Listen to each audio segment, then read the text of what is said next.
sacrificed a lot for the creation of this country. Charter of economy ہم کریں, ملک آگے چلے. ہم نہ سلیکٹڈ ہیں نہ فارم 47 والے ہیں. We have shot down the enemy's most modern aircraft, including multiple Rafale jets. A favorite field marshal from Pakistan.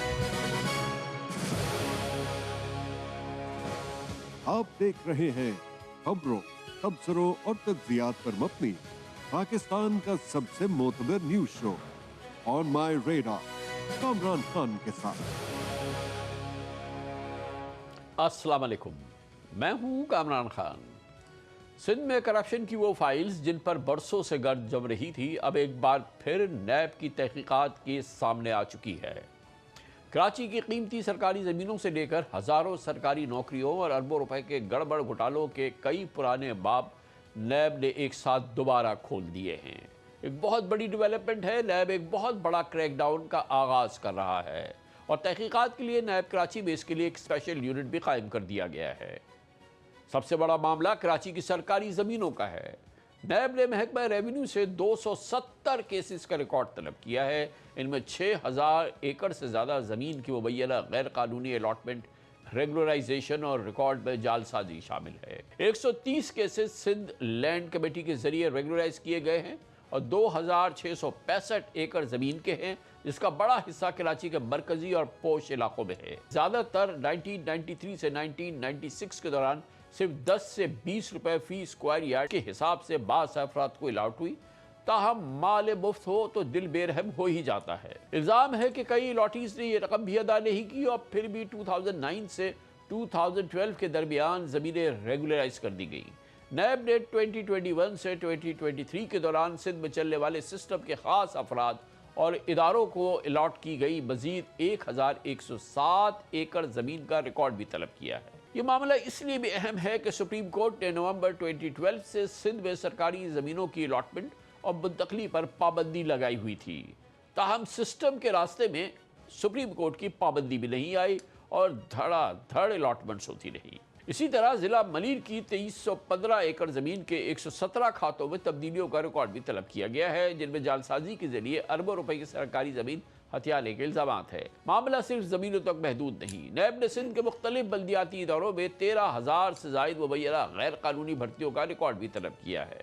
الزام ہے کہ 2011 سے 2014 کے دوران گریڈ 1 سے 15 تک سیاسی سفارش، رشوت اور اقربا پروری کی بنیاد پر بھرتیاں کی گئی اور دھڑا دھڑ بھرتیاں ہوئیں.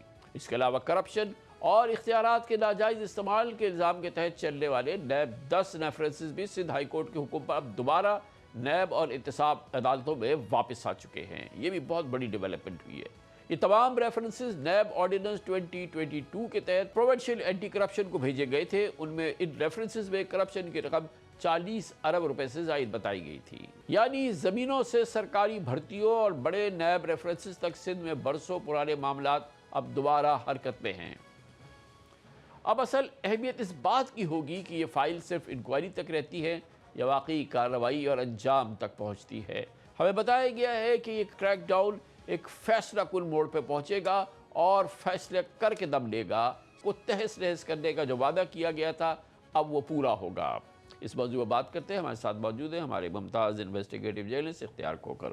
بہت بہت شکریہ کھوکھر صاحب. یہ بتائیے یہ سب چیزیں ابھی حالیہ ہفتوں میں ڈیولپمنٹ ہوئی ہے ایک ساتھ اور کیا اس کا طریقہ کار کیا ہوا ہے، کیسے انفولڈ ہوا ہے پورا سلسلہ؟ جی خان صاحب، یہ تقریباً 1 ماہ کے کارروائی ہے. تقریباً 1 سے 1.5 ماہ کے اندر یہ سارے خطوط جو ہے وہ آئے ہیں اور بڑی تیزی آئی ہے اس میں. انفولڈ اس طرح ہوا ہے کہ یہ کیسز تو بہت پرانے ہیں، لیکن اس میں یہ ہے کہ ابھی انہوں نے ایک باقاعدہ ایک ایسا لگ رہا ہے کہ پلان کر کے مطلب ایک کارروائی شروع کر دی ہے. اس میں الگ الگ انہوں نے کیٹیگرائز کیا ہے. زمینوں کے جو معاملات ہیں ان کو بھی الگ الگ کیٹیگرائز کیا ہے اور اس میں خاص طور پہ جو سب سے بڑا جو معاملہ ہے یہ 130 ریگولرائزیشن کے جو کیس ہیں، اس میں زیادہ تر کیسز وہ ہیں جس کی جو اوریجنل الاٹمنٹ تھی وہی اس کے کاغذات ہی جعلی تھے، فیک تھے، یا ان الاٹیز نے جب اس وقت زمین حاصل کی تھی تو اس کی قیمت ہی ادا نہیں کی تھی. تو اس طرح یہ زمینیں بنیادی طور پہ ریگولرائز ہو نہیں سکتی 2000 کے آرڈیننس کے تحت. مثال کے طور پر اس میں ایک زمین ہے، 2 زمینیں، 2 پلاٹ ہیں. مصطفیٰ میمن صاحب مرحوم سابق بلڈر ہیں اور بڑے بہادر ہیں، پیپل پارٹی کی اعلیٰ قیادت کے ساتھ ان کے تعلقات بھی بتائے جاتے ہیں. ان میں وہ 2 احتساب عدالت جو تھی پرانی نواز شریف کے طور والی, اس میں وہ پلاٹ کینسل ہو گئے, پھر وہ رد ہو گئے الاٹمنٹ. پھر وہ بندہ گیا سپریم کورٹ میں, سپریم کورٹ نے بھی اس کا کیس ریجیکٹ کر دیا. لیکن 2009 میں وہی پلاٹ دوبارہ اس لینڈ کمیٹی نے سندھ گورنمنٹ نے ریگولائز کر دی, یعنی سپریم کورٹ کے آرڈر کے برخلاف.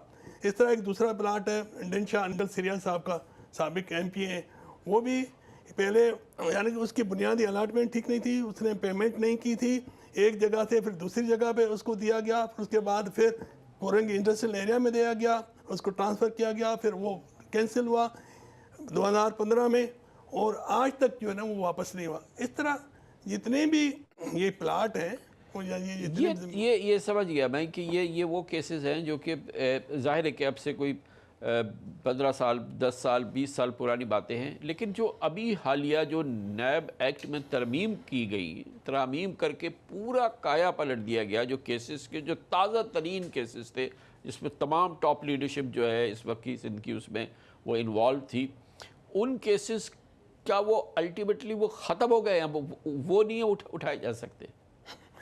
دیکھیں خان صاحب, وہ تو اب انہوں نے قانون ہے انہوں نے ختم کی. اب اس میں جیسے ابھی یہ 10 کیسز جو ہے یہ واپس ہوئے ہیں. ہاں یہ بڑے انٹرسٹنگ ہے کہ جو کیسز اس کے واپس ہوئے پھر واپس ہو گئے. اس میں سابق چیف سیکرٹری محمد صدیق میمن صاحب ہیں, ایک جاوید اقبال صاحب ہیں بلڈر, اس کے 3 کیسز ہیں زمینوں کے, وہ بھی اسی ٹائپ کے. اس پہ اب یہ تھا کہ یہ کیسز جو نیب عدالت سے اینٹی کرپشن میں آئے تھے, وہ نیب کا یہ جو ترمیمی آرڈیننس تھا اس کی ایک شک ہے نیب آرڈیننس کی 9A4. اس میں 9A4 میں یہ ہے کہ اگر یہ ثابت نہیں ہوتا کہ اس آدمی نے جو بھی غلط اختیارات کا مس یوز کیا ہے لیکن خود فائدہ نہیں حاصل کیا, یا اس کے کسی قریبی عزیز نے فائدہ حاصل, وہ ثابت نہیں ہوتا, تو پھر وہ نیب کے دائر میں نہیں آئے گا. لیکن اب نیب عدالت نے جو ہائی کورٹ نے جو فیصلہ کیا اس میں کہا ہے کہ لیکن ان لوگوں نے مس یوز آف اتھارٹی کی ہے, اور وہ یہ کسٹوڈین تھے سرکاری املاک کے, اور جو نقصان ہوا ہے تقریباً یہ 40 ارب روپے کا, تو یہ اس لیے یہ نیب اس میں دائرے میں آتے ہیں. یعنی کہ نیب یہ جو واپس کیسز ہوئے تھے, اگر یہ کیس واپس ہو گئے ہیں تو دوسرے کیسز بھی واپس ہو سکتے ہیں. گویا کہ یہ وہ والے کیسز ہیں جو حالیہ ترامیم کے بعد جو ہیں ان میں جو ہے وہ ریلیف مل گیا تھا, اور وہ لیکن ان کو دوسری انٹرپریٹیشن کے ذریعے سندھ ہائی کورٹ نے کہا کہ نہیں اس پہ آپ کیس چلا سکتے واپس کر سکتے. اب دیکھیں نا اس طرح نیب سے صوبائی اینٹی کرپشن کو کوئی 57 کیسز منتقل ہوئے, 57, اور ان کیسز کے ساتھ اینٹی کرپشن کیا کر رہا ہے یہ بھی ایک دلچسپی کاری ہے. ایک کیس تھا محکمہ اطلاعات کا ایڈورٹائزمنٹ کا, کوئی 6.25 ارب روپے کا, وہ 2016 میں ہوا نیب ریفرنس, 2024 تک نیب میں رہا. نیب عدالت نے کوئی فیصلہ نہیں کر سکا, آرڈیننس کے تحت اینٹی کرپشن میں آیا, اور اینٹی کرپشن کورٹ میں جا کے اینٹی کرپشن والوں نے کہا کہ جی اس ڈاکومنٹری ثبوت ہی نہیں ملے, اور وہ تمام لوگ آزاد ہو گئے, بری ہو گئے. جبکہ اسی کیس میں کوئی 5 ملزمان جو ہے وہ نیب سے VR بھی کر چکے تھے, وہ اعتراف کر چکے تھے, رقم واپس کر چکے تھے. وہی کیس جو ہے اینٹی کرپشن کورٹ نے اینٹی کرپشن کی رپورٹ میں واپس کر دیا. اس میں جو سب سے بڑا معاملہ ہے نا ان کیسز میں خان صاحب, وہ ہے جعلی انٹریز کا. ٹھیک ہے, ایک جو بہت بڑا جو کیس ہے جو یہ کیا یہ وہی ہے جس کو کہتے ہیں کھاتے بٹھانا, جو جس کے لیے یہاں پہ لفظ استعمال کیا جاتا ہے بورڈ آف ریونیو میں اور زمینوں کے معاملات میں کہ کھاتے بٹھاتے, یہ وہ چیز ہے انٹریز وہی ہے؟ سب سے بڑا افراد جو ہے زمینوں کا, سب سے بڑی جو لوٹ مار ہوتی ہے وہ ہوتی اس میں. ایک تو یہ الاٹمنٹ ہے, ریگولائزیشن ہے, وہ تو ریکارڈ پہ, لیکن یہ ایسی چیزیں ہوتی ہے جو غائب ہو جاتی ہے جس کا کوئی ثبوت نہیں ہوتا. کھاتے اس طرح بٹھائے جاتے ہیں کہ آپ کی پرانی کوئی ریونیو ریکارڈ میں انٹری ہے 30 سالہ لیز ہے, اسی نمبر کا 99 لیز کے دوسرے بندے کی وہ مختار خان صاحب جو ہے تپیدار صاحب وہ رکھ دیتا ہے. اور کیسے رکھ دیتا ہے؟ وہ ریکارڈ میں فوجری کر دیتا ہے. فوجری میں یعنی نمبر وہی ہوتا ہے, ریکارڈ تو لکھا ہوا ہوتا ہوگا لیکن اس کو مٹا دیتا ہے, کیا کرتا ہے اس کو, وہ پورا کاغذ ہی چینج ہو جاتا ہے نا, کاغذ ہی چینج ہوتا ہے, دوسرا کاغذ آ جاتا ہے. پھر وہ اس میں کہتا ہے کہ جی 1996 میں 92 میں الاٹ ہوئی تھی, پھر وہ الاٹمنٹ ابھی جا کے لینڈ کمیٹی سے پھر اس کو ریگولائز کرایا جاتا ہے. اب یہی معاملہ آیا جب اچھا یہ پورا سسٹم پورا کام کرتا ہے. اسی مختار کار سے شروع ہوتا تھا اور یہ لینڈ کمیٹی میں ختم ہوتا ہے. پھر سیکٹری لینڈ یوٹیلائزیشن، یعنی پورا سسٹم ایک پورا وہ سسٹم ہے وہ ٹھیکہ لیتا ہے زمین کا. یہ زمین ہم ادھر بٹھائیں گے، پھر اس کو ریگولائز کریں گے، تو اس کے پورے کا سسٹم ہوتا. ابھی سابق ڈی سی جو تھے ملیر کے، انہوں نے ہمت کی کوئی 7,000 زمین کے اس طرح کے جعلی انٹریز جو ہے نا رپورٹ کی کمشنر کو کہ جی 7,000 ہوئی ہیں 2021-22 کے دوران. اس کے علاوہ کھاتے بٹھائے گئے تھے. اس کے علاوہ سابق جو وزیر تھے نگران یونس ڈھاگا صاحب، اس نے ایک بہت بڑا کام کیا کہ اس سپریم کورٹ نے حکم دیا تھا ان کو کہ جی یہ تحقیقات کریں گے کتنی انٹریز ہے. انہوں نے جنوری 2024 میں صوبائی کابینہ نگران کابینہ کے اجلاس میں رپورٹ دی کہ جی 41,000 ایکڑ زمین کراچی کی جو ہے اس کے جعلی کھاتے بنے. سپریم کورٹ کے بین کے باوجود یہ الاٹمنٹ ہوئی ہے اور اس کے جعلی کھاتے بنے. اور اس زمین کی جو ریکارڈ پہ مالیت بتائی، یہ ریکارڈ بنے 2,000 ارب روپے.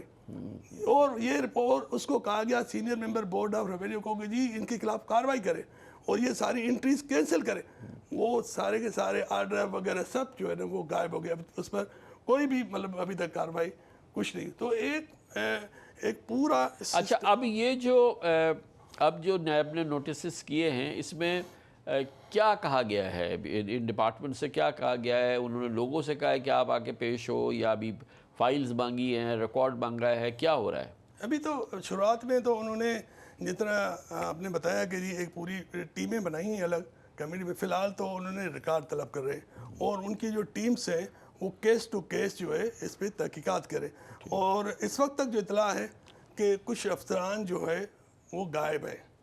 اس میں ایک سابق ڈی سی ہے، محکمہ ریونیو کے ایک سروے کے انسپیکٹر ہیں، کچھ سیکشن افسران ہیں، اور اطلاع یہ کہا جاتا ہے کہ ان کو کچھ ادارے انویسٹیگیشن کے لیے لے گئے ہیں. تو یہ ایک بہت بڑی ڈیولپمنٹ ہے. لیکن ابھی تک جو ہے یہ جو کیسز ہیں یہ بن کر جو ہے نا ابھی تک اب جیسے اس قسم کے کیسز ہیں جو آپ کے آج کے زمانے کے کیسز ہیں، ریڈ لائن، یلو لائن، اور یہ تمام چیزیں جو ہیں، یہ تو بالکل اوپن اینڈ شٹ کیسز ہیں، انبلیویبل قسم کی چیز ہے.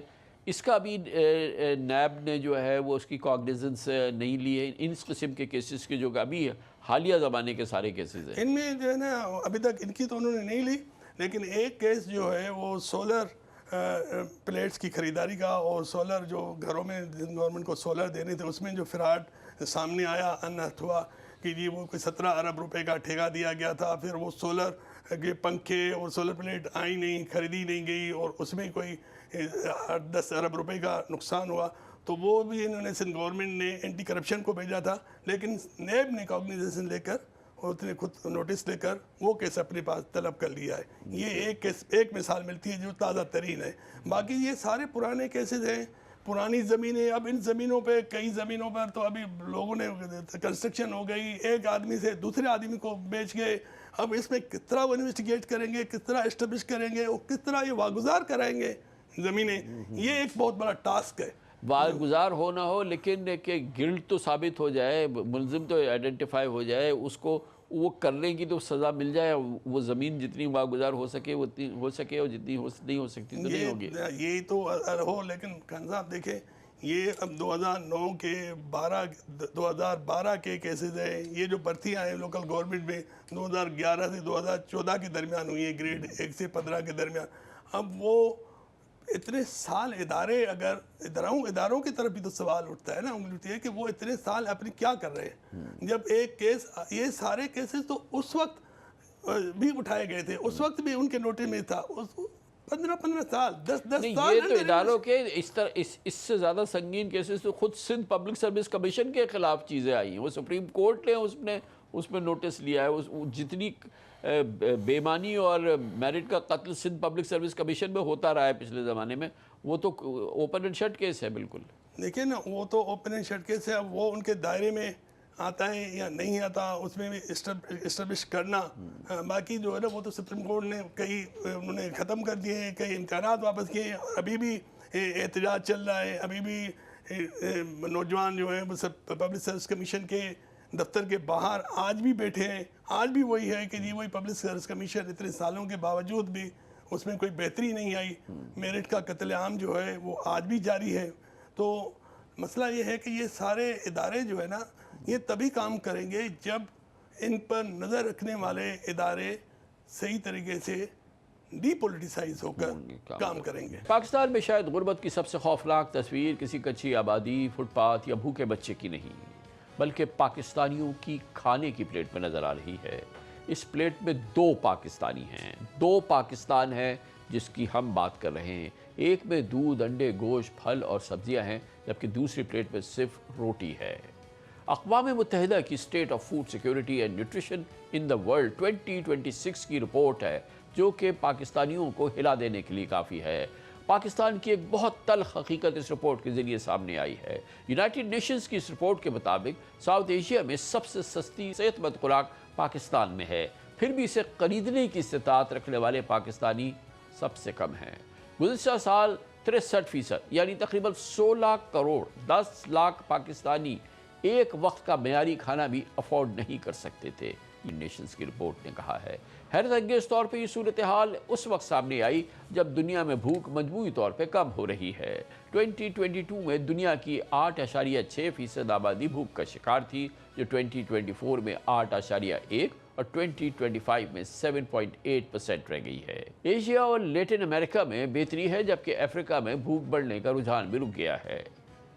لیکن پاکستان میں مسئلہ صرف بھوک نہیں ہے، بلکہ یہ بھی ہے کہ لوگوں کی جیب انہیں کیا کھانے کی اجازت دیتی ہے. پاکستان بیورو آف اسٹیٹسٹکس کے مطابق 2018 سے 2019 میں پاکستانی گھرانے کی اوسط ماہانہ آمدنی 41,545 روپیز تھی، جو 2024-25 میں بڑھ کے 82,179 روپیز ہو گئی ہے. مگر اسی عرصے میں پاورٹی لائن یعنی کہ غربت کی لکیر فی بالغ فرد 3,758 سے بڑھ کر 8,484 روپے ہو گئی ہے. یعنی آمدنی تقریباً دگنی ہو گئی ہے، لیکن مہنگائی نکالنے کے بعد حقیقی آمدنی تقریباً 13% کم ہو گئی ہے، اور غربت 21.9% سے بڑھ کر 28.9% ہو گئی ہے. غربت میں اضافہ ہوا ہے. ایک عام پاکستانی کی، غریب پاکستانی کی آمدن میں کمی ہوئی ہے، اس کی خوراک میں اس کی وجہ سے شدید کرائسس پیدا ہوا ہے. سادہ لفظوں میں آج تقریباً ہر 10 میں سے 3 پاکستانی غربت کی لکیر سے نیچے ہے. HIS کے مطابق غریب ترین 20% پاکستانیوں کی حقیقی کنزمپشن تقریباً 16% کم ہوئی ہے، جبکہ امیر ترین 20% پاکستانیوں کی 7% بڑھ گئی ہے. گویا ایک ہی معاشی بحران میں غریب کی پلیٹ سکڑ گئی ہے، لیکن امیر کی مزید بھر گئی ہے. یہ فرق صرف آمدنی میں نہیں، خوراک کے استعمال میں بھی نظر آیا ہے. HIS کی اسی رپورٹ کے مطابق پاکستان میں 14 اہم غذائی اشیاء میں سے 13 کے استعمال میں کمی دیکھی جا رہی ہے. چاول کی فی کس ماہانہ کنزمپشن تقریباً 19% کم ہوئی ہے، دالوں کی 26% کم ہوئی ہے، دودھ کی کنزمپشن پاکستان میں 10% کم ہوئی ہے، جبکہ میٹ یعنی مٹن، بیف اور چکن کا استعمال تقریباً 18% کم ہوا ہے. یعنی مہنگائی نے صرف جیب نہیں کاٹی، پاکستانیوں کی خوراک بھی بدل دی ہے. قریب ترین 20% گھرانے اپنے بجٹ کا تقریباً نصف خوراک پر خرچ کرتے ہیں، جس میں گندم کا حصہ 20%، جبکہ پھلوں پر صرف 2.4% خرچ ہوتا ہے. دوسری جانب امیر ترین 20% پاکستانی غریب ترین طبقے کے مقابلے میں 3 گنا دودھ اور تقریباً 5 گنا انڈے استعمال کرتے ہیں.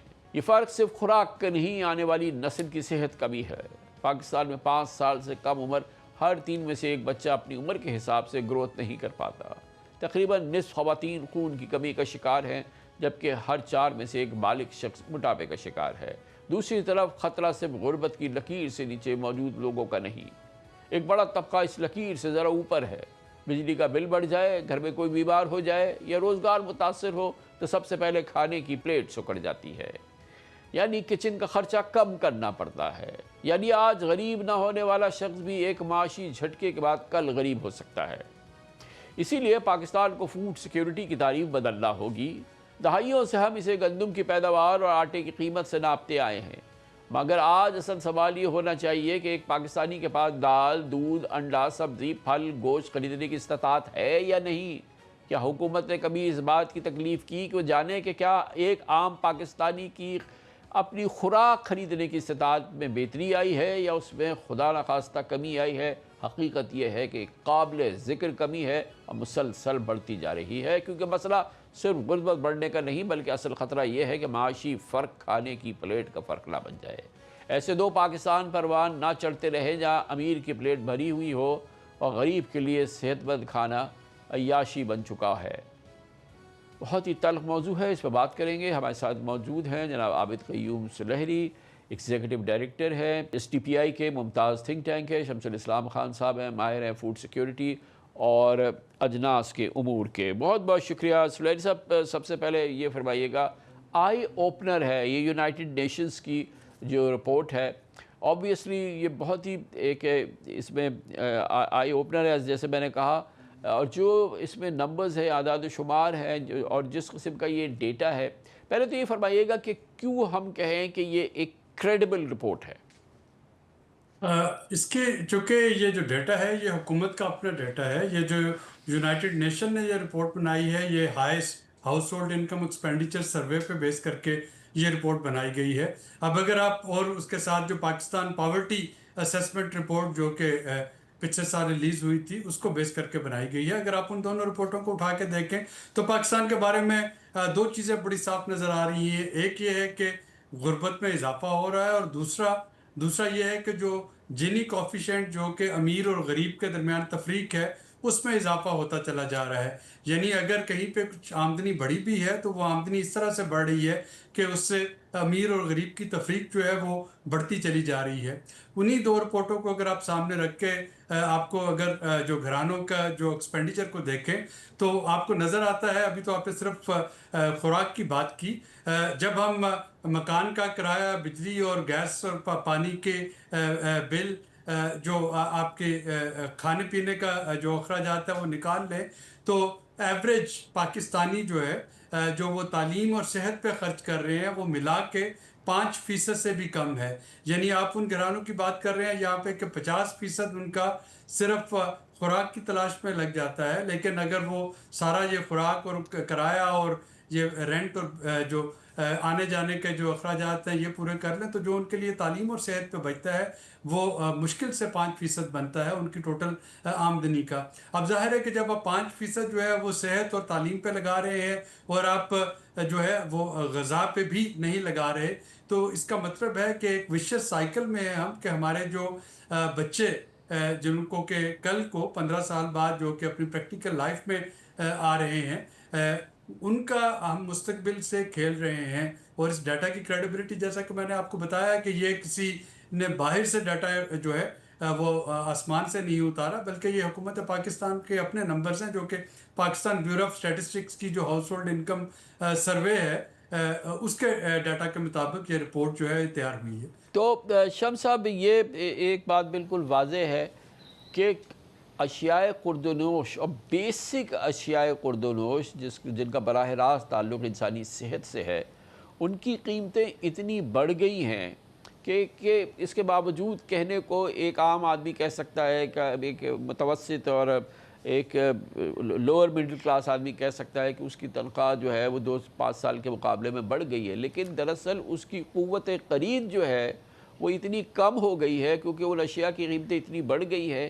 کہ اس کی خوراک میں جو ہے اور جو متوازن ضروری خوراک ہے اس میں ایک بہت ہی قابل ذکر کمی ہو گئی ہے، اور جس کی وجہ سے جو ہے پاکستان میں جو ایک عام صحت کی جو کیفیت ہے، جو گروتھ ہے، وہ اس سے متاثر ہوئی۔ تو مہنگائی اس قیامت کی لیول تک پہنچ گئی ہے۔ بسم اللہ الرحمن الرحیم، شکریہ خان صاحب۔ دیکھیں جو آپ ڈیٹا کوٹ کر رہے ہیں وہ حکومت کا بنایا ہوا ایک سیاسی منسٹر کے انڈر جو پی بی ایس ہے ان کا تیار کیا ہوا ہے۔ ایب انیشیو میں اس ڈیٹا پہ بلیو نہیں کرتا کیونکہ میں گزشتہ 4 سال سے پاکستان کے چاروں صوبوں کے جو کیپٹل ہے ادھر ان سٹیز میں اور اس کے رورل اور اربن ایریاز میں اپنا آن گراؤنڈ ہوں، اور میں نے جو سچویشن دیکھی وہ اس سے ڈیفرنٹ ہے۔ لوگوں کی آمدنی میں اضافہ نہیں ہو رہا، لوگوں کی اخراجات میں اضافہ ہو گیا ہے۔ اور جب آپ کی آمدنی اگر 2018-19 میں جس کی 40,000 تھی اس کی آمدنی میں آج بھی کوئی اضافہ نہیں ہوا اور وہ 40,000 پہ ہی کام کر رہا ہے، لیکن اس کا جو کھانے پینے کا بل ہے اس میں کئی گنا اضافہ ہو چکا ہے۔ 2 بنیادی اخراجات ہیں جس پہ وہ اپنی تنخواہ خرچ کر دیتا ہے، اور اراؤنڈ 70% سے زیادہ صرف کچن